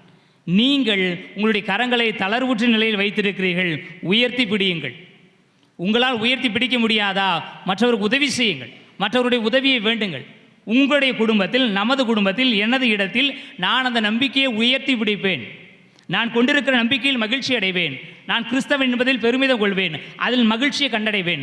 என்னுடைய குடும்பத்தில் அந்த மகிழ்ச்சியை நான் உயர்த்தி பிடிக்கிற பொழுது எனது ஊர், எனது சமூகம், எனது அன்பியம், எனது குடும்பங்கள் அதில் ஆண்டவருடைய அளவற்ற ஆசீர்வாதத்தை பெற்றுக்கொள்ளும். எனவே மறைபரப்பை நமது குடும்பத்திலிருந்து செய்ய முயற்சி செய்வோம். நமது குடும்பத்தில் கடவுள் பார்க்கிற பொழுது நம்பிக்கை இழந்த குடும்பமாக கடவுளுக்கு நாம் தெரியக்கூடாது. நமது நம்பிக்கையை பாதுகாத்துக் கொள்வோம், கடவுளுடைய ஆசீர்வாதத்தை பெற்றுக்கொள்வோம். எழுந்து நமது நம்பிக்கையை அறிக்கையிடுவோம். ஒரே கடவுளை நம்புகின்றேன், விண்ணகமும் மன்னகமும் காண்பவை காணாதவை யாவும் படைத்த எல்லாம் வல்ல தந்தை அவரே, கடவுளின் ஒரே மகனாய் உதித்த ஒரே ஆண்டவர் இயேசு கிறிஸ்துவை நம்புகின்றேன். இவர் காலங்களுக்கெல்லாம் முன்பே தந்தையிடமிருந்து பிறந்தார். கடவுளினின்று கடவுளாக, ஒளியினின்று ஒளியாக, உண்மை கடவுளினின்று உண்மை கடவுளாக உதித்தவர். இவர் உதித்தவர், உண்டாக்கப்பட்டவர் அல்லர், தந்தையோடு ஒரே பொருளானவர். இவர் வழியாகவே யாவும் படைக்கப்பட்டன. மனிதர் நமக்காகவும் நம் மீட்புக்காகவும் விண்ணகமிருந்து இறங்கினார். தூய ஆவியால் கன்னி மரியாவிடம் உடலெடுத்து மனிதரானார். மேலும் நமக்காக பொந்தி பிலாத்தின் அதிகாரத்தில் சிலுவையில் அறையப்பட்டு பாடுபட்டு இறந்து அடக்கம் செய்யப்பட்டார். மறைநூல்களின்படி 3ஆம் நாள் உயிர்த்தெழுந்தார்.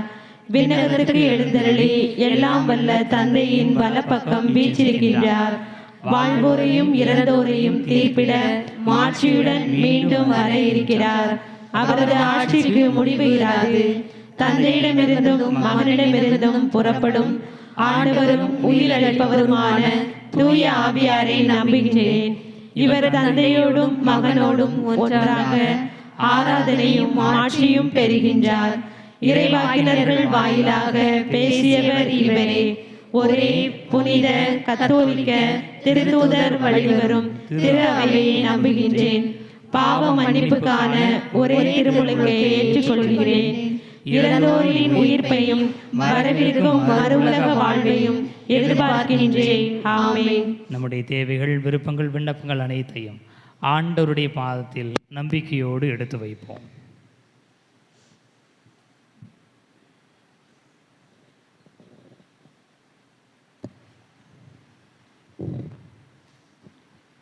திருத்தந்தை லியோ, எங்கள் ஆயர்கள் மற்றும் திரு அவையை வழிநடத்துபவர்களுக்காக மன்றாடுகிறோம். திரு அவையின் மெய்ப்பர்கள் அனைவரும் ஞானம், துணிவு மற்றும் தூதுரை பணி, ஆர்வம் ஆகியவற்றுடன் இறை மக்களை வழிநடத்த அருள் தர வேண்டுமென்று இறைவா உம்மை மன்றாடுகிறோம். எல்லாம் வல்ல இறைவா, எங்கள் மன்றாட்டை கேட்டருளும். ஆபத்து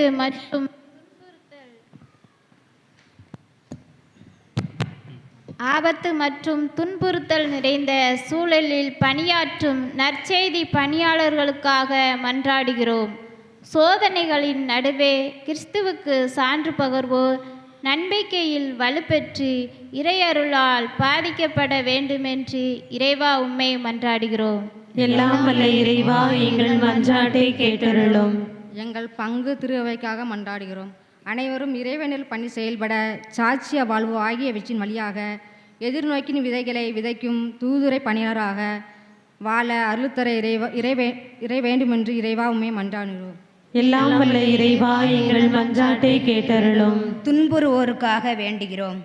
ஏழைகள், தனிமையில் வாழ்பவர்கள், நோயுற்றவர்கள், புலம்பெயர்ந்தவர்கள் ஆகியோர் நாங்கள் காட்டும் இரக்கம் மற்றும் அக்கறையின் வழியாக இறை ஆறுதலை அனுபவிக்க எங்களை இரக்கத்தின் தூதுவர்களாக பயன்படுத்த வேண்டுமென்று இறைவா உம்மை மன்றாடுகிறோம்.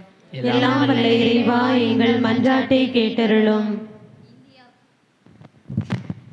இந்தியாவிலும் உலகமெங்கிலும் உள்ள திருத்தந்தையின் தூதுரை பணி கழகங்களுக்காக மன்றாடுகிறோம்.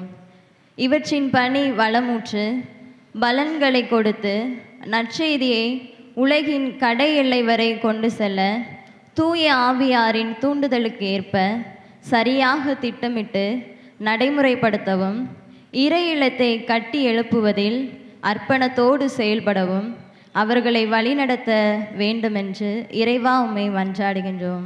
எல்லாம் வல்ல இறைவா, எங்கள் மன்றாட்டை கேட்டருளும். நம்முடைய தனிப்பட்ட தேவைகளுக்காக அமைதியில் மன்றாடுவோம்.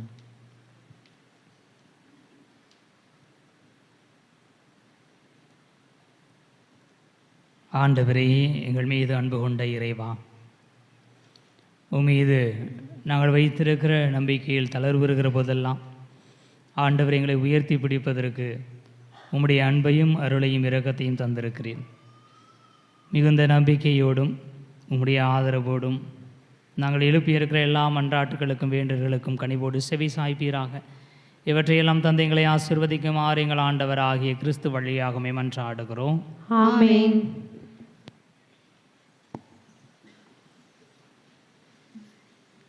இதுவரைக்கும் தந்தது போல் அல்லாமலே புதியதாகி என்னை உமக்கு தருகிறேன். இதுவரைக்கும் தந்தது போல் அல்லாமலே புதியதாகி என்னை உமக்கு தருகிறேன். பொன்னை தருவதால், பொருளை தருவதால், எதையும் தருவதால் பயனும் இல்லை. இதுவரைக்கும் தந்தது போல் அல்லாமலே புதியதாகி என்னை உமக்கு தருகிறேன். ஏழை விதவை தந்த செப்ப காசுதான் உமது பார்வையிலே உயர்ந்ததானதே. ஏழை விதவை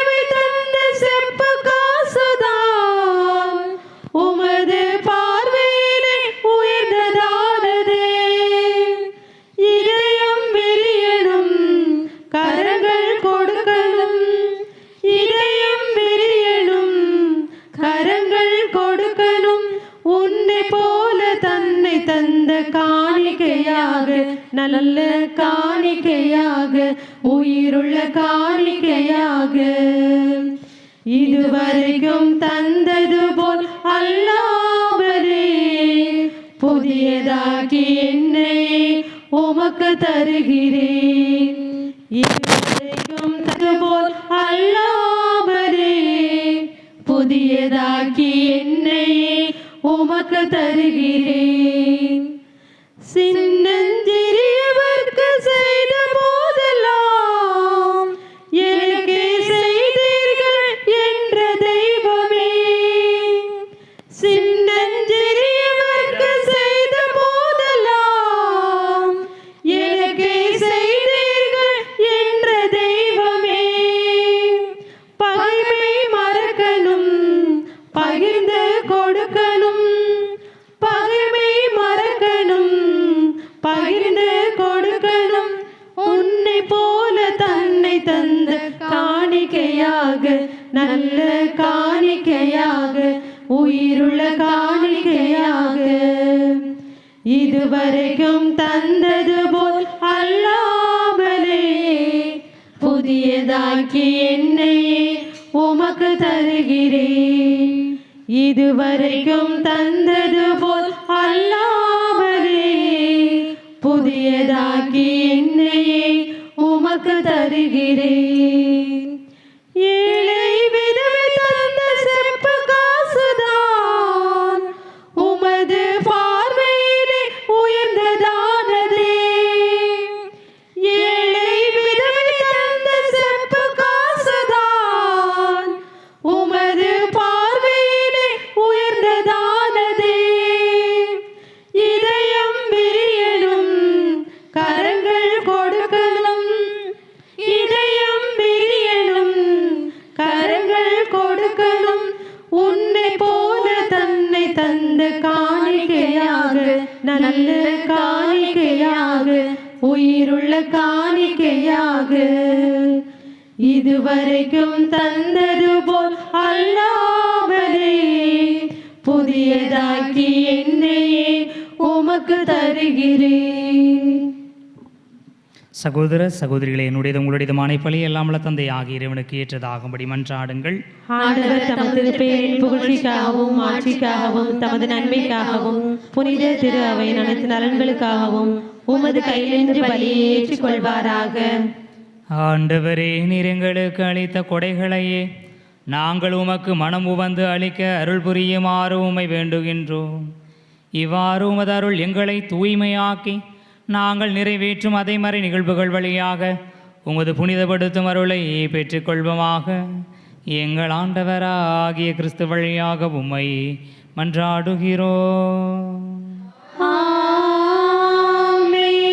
ஆண்டவர் உங்களோடு இருப்பாராக. உம் ஆன்மாவோடும் இருப்பாராக. இதயங்களை மேலே எழுப்புங்கள். ஆண்டவரிடம் எழுப்பியுள்ளோம். நம் இறைவனாகிய ஆண்டவருக்கு நன்றி கூறுவோம். அது தகுதியும் நீதியும் ஆனது. ஆண்டவரை தூயவரான தந்தையே, என்றும் உள்ள எல்லாம் வல்ல இறைவா, என்னாலும் எவ்விடத்திலும் நாங்கள் உமக்கு நன்றி செலுத்துவது மெய்யாகவே தகுதியும் நீதியும் ஆகும். எங்கள் கடமையை மீட்புக்கு உரிய செயலுமாகும். ஏனெனில் எங்கள் புகழரை உமக்கு தேவை என்று, ஆயினும் நாங்கள் உமக்கு நன்றி செலுத்துவது உமது அருள் கொடையாலேயே. நாங்கள் உம்மை புகழ்ந்துரைப்பது உமது மாட்சியை மிகுதிப்படுத்தாது. எனினும் எங்கள் ஆண்டவராகிய கிறிஸ்து வழியாக நாங்கள் மீட்பு அடைய பயன்படுகின்றது. ஆகவே வானதூத திரளோடு ஒன்று சேர்ந்து நாங்களும் உம்மை புகழ்ந்தேத்தி மகிழ்ச்சியுடன் அறிக்கையிட்டு பாடுவதாவது: தூயவர் தூயவர் தூயவர் வான்படைகளின் கடவுளாம் ஆண்டவர். விண்ணகமும் மன்னகமும் உமது மாட்சியால் நிறைந்துள்ளன. உன்னதங்களிலே ஓசன்னா, உன்னதங்களிலே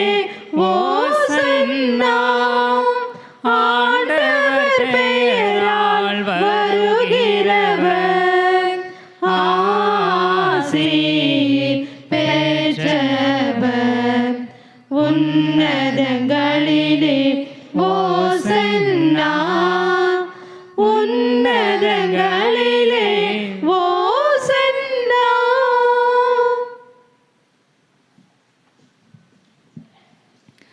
ஆண்டவரே, நிர்மையாகவே தூயவர், தூய்மை அனைத்துக்கும் ஊற்று. ஆகவே உம்முடைய ஆவியை பொழிந்தே காணிக்கைகளை தூய்மைப்படுத்த வேண்டுகிறோம். இவ்வாறு எங்கள் ஆண்டவர் இயேசு கிறிஸ்துவின் உடலும் இரத்தமுமாக எங்களுக்கு இவை மாறுபனவாக. அவர் பாடுபட உளம் கனிந்து தம்மை கையளித்த போது அப்பத்தை எடுத்து நன்றி செலுத்தி அதை பிட்டு தம் சீடர்களுக்கு அளித்து கூறியதாவது: அனைவரும் இதிலிருந்து பெற்று உண்ணுங்கள், ஏனெனில் இது உங்களுக்காக கையளிக்கப்படும் என் உடல்.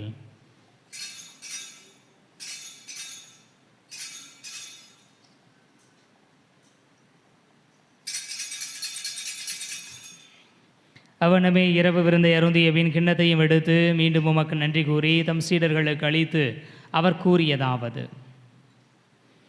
அனைவரும் இதிலிருந்து பெற்று பருகுங்கள், ஏனெனில் இது புதிய நிலையான உடன்படிக்கைக்கு உரிய என் இரத்தத்தின் கிண்ணம். இது பாவ மன்னிப்புக்கென்று உங்களுக்காகவும் பலருக்காகவும் சிந்தப்படும். இதை என் நினைவாக செய்யுங்கள்.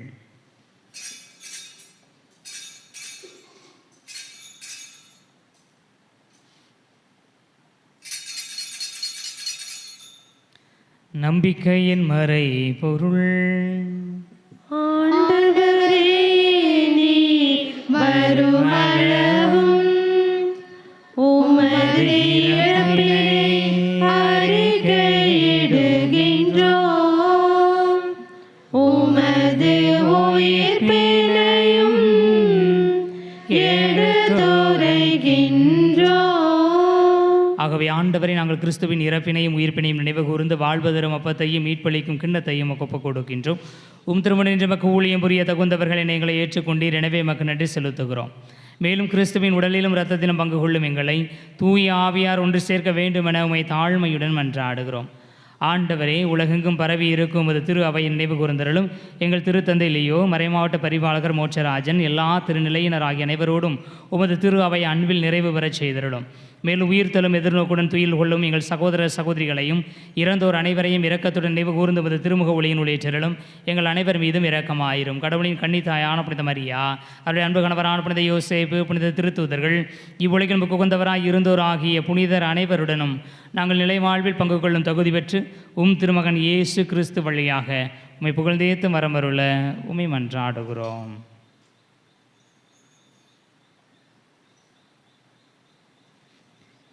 இவர் வழியாக இவரோடு இவரில் எல்லா வல்ல இறைவனாகிய தந்தையே, தூய ஆவியாரின் ஒன்றிப்பில் எல்லா புகழும் ஆட்சியும் என்றென்று உமக்கு உரியதே.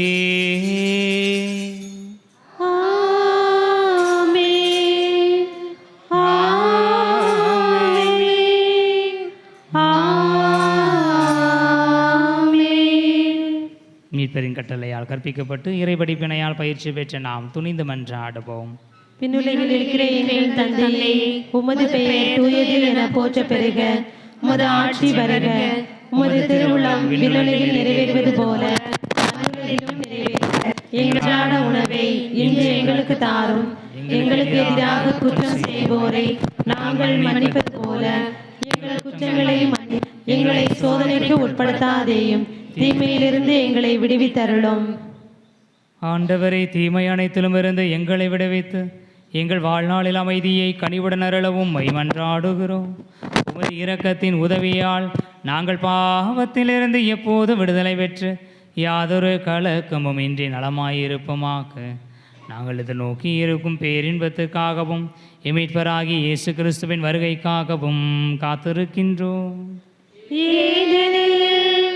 ஆட்சியும் வல்லமையும் மாட்சியும் என்றென்றும் உமதே. ஆண்டவரே இயேசு கிறிஸ்துவை, அமைதியை உங்களுக்கு விட்டுச் செல்கிறேன், என் அமைதியையே உங்களுக்கு அளிக்கின்றேன் என்றும் திருத்தூதர்களுக்கு மொழிந்தீரே.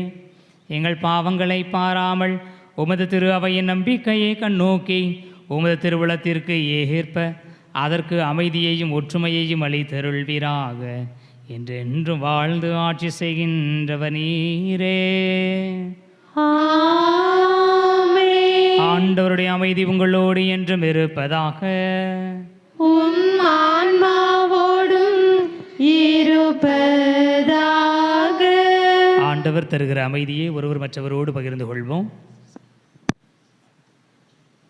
உலகின் பாவம் போக்கும் இறைவனின் செம்மறியே, எங்கள் மேல் இரக்கம் வையும். உலகின் பாவம் போக்கும் இறைவனின் செம்மறியே, எங்கள் மேல் இரக்கம் வையும். உலகின் பாவம் போக்கும் இறைவனின் செம்மறியே, எங்களுக்கு அமைதி அருளும்.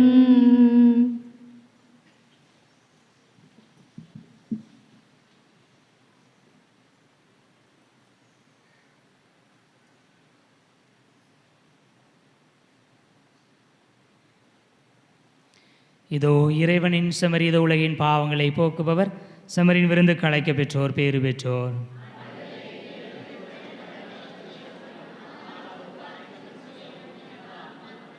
கிறிஸ்துவின் திருவுணவு நமக்கு நிலை வாழ்வளிப்பதாக.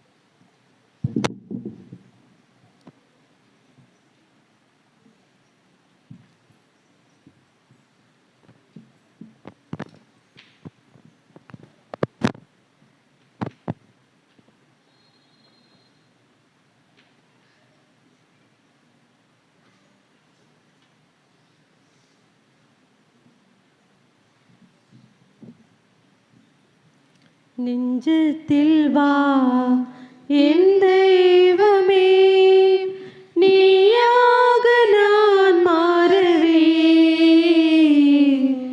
உன்னை நான் கண்டு உன் பாதை சென்று, நீயாக நான் வாழவே. நெஞ்சத்தில் வா என் தெய்வமே, நீயாக நான் மாறவே. உன்னை நான் கண்டு உன் பாதை சென்று, நீயாக நான் வாழவே. உன்னோடு கைகோர்த்து நான் செல்லும் பாதை ஒருபோதும் தவறாவதில்லை. உன்னோடு கைகோர்த்து நான் செல்லும் பாதை ஒருபோதும் தவறாவதில்லை.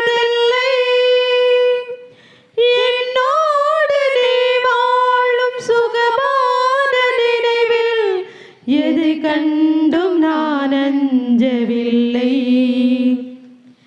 என் நெஞ்சமே இனி உன் இல்லமே, என் நெஞ்சமே இனி உன் இல்லமே. என்னோடு உறவாட வா தெய்வமே, நெஞ்சத்தில் வா என் தெய்வமே. நீயாக நான் மாறவே. உன்னை நான் கண்டு உன் பாதை சென்று, நீயாக நான் வாழவே. என் வாழ்வில் நீ வந்து ஒன்றான வேளை, என் நெஞ்சம் புது பாடல் பாட என் வாழ்வில் நீ வந்து ஒன்றான வேளை என் நெஞ்சம் புது பாடல் பாடும். உலகோர்கள் என்னை கண்டு உன் மாற்றி சொல்ல என் வாழ்வும் ஒளியாக மாறும். என் நெஞ்சமே இனி உன் சொந்தமே, என் நெஞ்சமே இனி உன் சொந்தமே, என்றும் உன் திருப்பாதம் தஞ்சமே. நெஞ்சத்தில் வா என் தெய்வமே, நீயாக நான் மாறுவேன். உன்னை நான் கண்டு உன் பாதை சென்று நீயாக நான் வாழவேன். நெஞ்சத்தில் வா என் தெய்வமே, நீயாக நான் மாறுவேன். உன்னை நான் கண்டு உன் பாதை சென்று நீயாக நான் வாழுவேன். ஜுப்கான ஜப். விண்ணக தந்தையே, உம் திருமகனும் எம் சகோதரருமான இயேசு கிறிஸ்துவில் நீர் எங்களுக்கு வழங்கிய இறை நம்பிக்கையும் தூய ஆவியார் எங்களில் பற்றெறியும் பிற அன்பு சுடரும் உமது அரசின் வருகைக்காக ஆசீர்வதிக்கப்பட்ட எதிர்நோக்கை எம்மில் மீண்டும் தட்டி எழுப்புவதாக. நற்செய்தியின் விதைகளை அயராமல் விதைப்பவர்களாக உமது அருள் எம்மை மாற்றுவதாக. அவ்விதைகள் மாடெடுத்த கொள்ளும் பிரபஞ்சம் முழுவதிலும் மாற்றத்தை ஏற்படுத்தி தீமையின் ஆதிக்கம் மறைந்து உமது மாட்சி முடிவின்றி ஒளிரும்போது உறுதியுடன் எதிர்பார்க்கும் புதிய விண்ணகத்தையும் புதிய மண்ணகத்தையும் ஏற்படுத்துவதாக. ஜூபோலி கொண்டாட்டத்தின் அருள் எதிர்நோக்கின் திரு பயனாகிய எம்மில் விண்ணக செல்வதற்கான பேர் ஆர்வத்தை தூண்டி எழுப்புவதாக. அதே அருள் நான் மீட்பெறின் மகிழ்ச்சியும் அமைதியும் உலகம் முழுவதும் எழுப்பரப்புவதாக.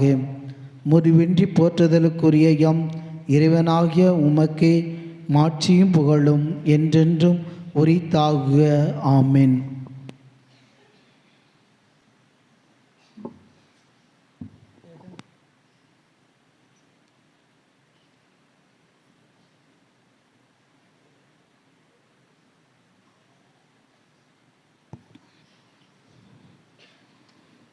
இயேசுவின் இவர்களை இன்று ஆண்டின் பொது காலம் 29ஆம் ஞாயிறை மரபிறப்பு ஞாயிறாக கொண்டாடி கொண்டு இருக்கிறோம்.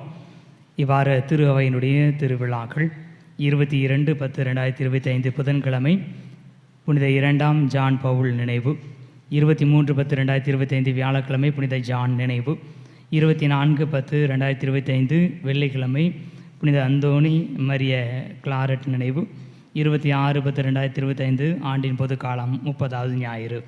இவ்வாறு திருப்பலிகள் 20/10/2025 திங்கட்கிழமை காலை 5:45 மணிக்கு பங்காலயத்து திருப்பலி, 21/10/2025 மாலை 7 மணிக்கு சரவணாபுரத்தில் திருப்பலி, 22/10/2025 புதன்கிழமை காலை 5:45 மணிக்கு பங்காலயத்திலும் மாலை 7 மணிக்கு கள்ளியூரிலும் திருப்பலிகள், 23/10/2025 வியாழக்கிழமை மாலை 7 மணிக்கு பங்காலயத்தில் திருப்பலி, 24/10/2025 வெள்ளிக்கிழமை காலை 5:45 மணிக்கு பங்காலயத்தில் திருப்பலி, 25/10/2025 சனிக்கிழமை காலை 7 மணிக்கு தேசியம்பட்டியில் திருப்பலி, 26/10/2025 ஞாயிற்றுக்கிழமை காலை 5:45 மணிக்கு ராமநாதபுரத்திலும், 7 மணிக்கு சங்கனாபேரியிலும், 9 மணிக்கு பங்காலயத்திலும், 11:30 மணிக்கு குருஸ்மலை மாதா அருள்தலத்திலும் திருப்பலிகள் நடைபெறும்.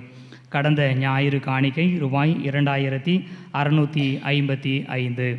இந்த நாளிலே திருப்பலியை சிறப்பு செய்த மரியாயின் சேனையினருக்கு நன்றிகளையும் பாராட்டுகளையும் கடவுள் எழுப்பி தெரிவித்துக் கொள்வோம். அடுத்த வார திருப்பலியை சிறப்பு செய்பவர்கள் பாடகர் குழுவினர். இனி இவர்களை நமது பாங்கிலே குடும்பங்களை கணக்கெடுப்பு செய்ய வேண்டிய தேவை இருந்தது. அதற்காக பல தன்னார்வ பணியாளர்கள் நமக்கு உதவி செய்தார்கள். அவர்களுக்கு அந்த உதவித்தொகையாக கொடுக்கும் பொழுது அது எல்லாம் எங்களுக்கு வேண்டாம் என்று சொன்னார்கள். இருந்தாலும் நம்முடைய நன்றியை வெளிப்படுத்தும் விதமாக அவர்களுக்கு நாம் பரிசுகள் வழங்க இருக்கிறோம், ஊக்க பரிசு. எனவே தன்னார்வ பணியாளர்கள் வந்து உங்களுடைய பரிசுகளை பெற்றுச் செல்லும்படி அன்போடு கேட்டுக்கொள்கிறோம். திரு விக்டர் ஜெர்மான் அவர்களுக்கு முதலில் பரிசு கொடுப்போம். பிற்பாடு அவர்கள் மற்றவர்களுடைய பெயர்களை அழைப்பார்கள்.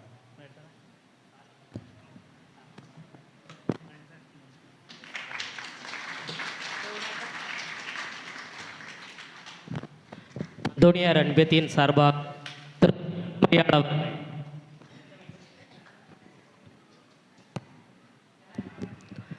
திருமதி அன்னமரியாள் அவர்கள்,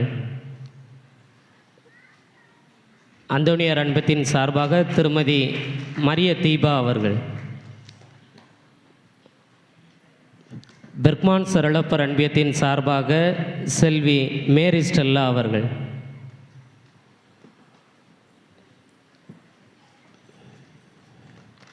சவேரியார் அன்பத்தின் சார்பாக திருமதி அன்னம்மாள் அவர்கள், மத்தேயு அன்பத்தின் சார்பாக செல்வி திவ்யா அவர்கள், அருளானந்தர் அன்பியத்தின் சார்பாக செல்வி சபினா அவர்கள்,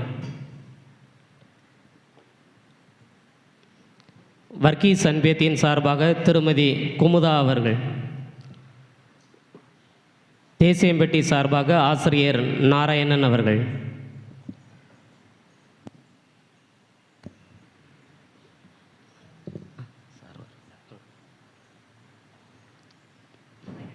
அனைவருக்கும் நன்றி, அனைத்திற்கும் நன்றி. இனிவர்களை ஜெபமாலை மாத பக்தி முயற்சியாக தாய் மரியாவை இல்லத்திற்கு அழைத்து செல்லும் நிகழ்வை இந்த மாதத்தின் தொடக்கத்தில் நாம் ஏற்பாடு செய்திருந்தோம். எல்லா அன்பியத்திலும் மிக சிறப்பாக அது நடைபெற்று கொண்டிருக்கிறது. மிகுந்த பக்தி உணர்வோடு நீங்கள் ஒரு நாள் முழுவதும் தாய் மரியாவை உங்களுடைய இல்லத்தில் வைத்திருக்கிறீர்கள். அடுத்த இடத்திற்கு கொண்டு செல்கிற பொழுது கூட நீங்கள் குடும்பமாக இணைந்து செய்கிறீர்கள் என்பதை கேட்கிற பொழுது உண்மையில் பெரிய மகிழ்ச்சியாக இருக்கிறது. இதுதான் உண்மையான தேவை. குடும்பங்களுக்கு கடவுளுடைய ஆசீர்வாதம் கிடைக்க வேண்டும் என்று சொன்னால் நாம் இணைந்து ஜெபிக்கிறோம், அன்னை மரியாவோடு கலந்து கொள்கிறோம், அவரை வரவேற்கிறோம் என்கிற ஒரு முயற்சி. இது சிறப்பாக செய்து கொண்டிருக்கிறீர்கள். இதை எப்படி நிறைவு செய்யலாம் என்று யோசித்த பொழுது, ஒருவேளை உங்களுடைய அன்பியங்களில் எந்த வீடு கடைசியாக முடியும் அப்படின்னு உங்களுக்கு முன்னாடி தெரிஞ்சதுன்னா, நீங்கள் விரும்பினால் அந்த அன்பியத்தின் சார்பாக நம்ம அன்பிய திருப்பலி வைத்து அதை நிறைவு செய்யலாம். சப்போஸ் இப்போ ஒரு அன்பியத்துக்கு நாளைக்கு முடியுது அப்படின்னா, நீங்கள் முன்னாடி சொன்னீங்கன்னா நிச்சயம் மாலையில் அந்த அன்பியத்தை இந்த அடுத்த குடும்பத்துக்கு மாற்றோம்ல, அது பதிலாக அதை நம்முடைய அன்பியம் கூடுகிற இடத்தில் ஒரு மேஜை வைத்து அதில் மாதாவை வைத்துக்கொண்டு அருகிலே நாம் திருப்பலி நிறைவேற்றி பக்தி முயற்சியோடு நிச்சயம் மீண்டும் ஆலயத்திற்கு கொண்டு வரலாம் நீங்கள் விரும்பினால். சரிங்களா? இது கட்டாயமில்லாமல் அல்ல, அது செய்யலாமா என்று யோசித்த பொழுது அந்த சிந்தனை வந்தது. எந்த அன்பியம் விரும்புகிறீர்களோ நீங்கள் முன்னதாகவே பங்கு தந்தையிடம் தகவல் தெரிவிப்பீர்கள் என்று சொன்னால் நம்ம என்ன செய்யலாம், அந்த திருப்பலிக்கான ஏற்பாடு செய்யலாம். இல்லை திருப்பலி இல்லைனாலும் பிரச்சனை இல்லை, என்றைக்கு முடியுதோ நம்ம வேறு மாதிரியே கொண்டாடி கொண்டு வரணும்னாலும் நம்ம செய்யலாம். அதனால் இந்த நிகழ்வை நீங்கள் கடமைக்காக அல்லாமல் உண்மையில் நீங்கள் செய்கிற அதே மகிழ்ச்சியோடு அதே பக்தி உணர்வோடும் செய்யுங்கள். அன்னை மரியாவின் மூலமாக கடவுள் நம்மை நிரம்ப ஆசீர்வதிக்கட்டும். அனைவரும் எழுந்து ஆண்டவருக்கு நன்றி சொல்லுவோம்.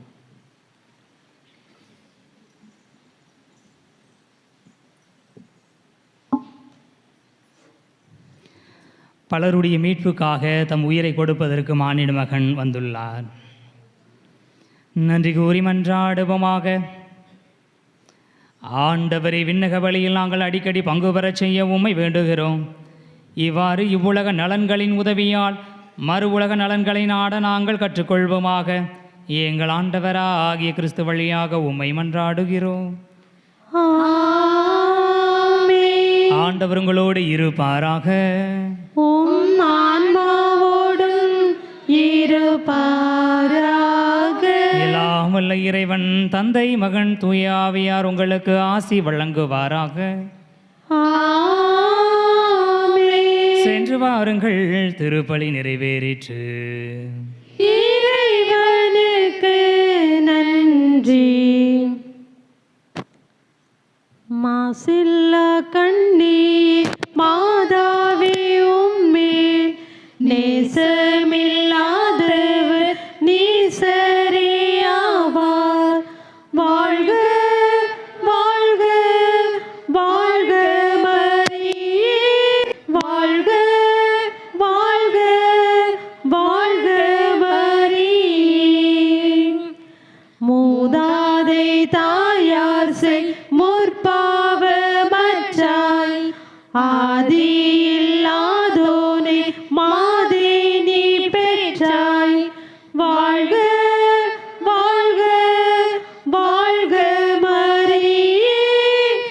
வாழ்க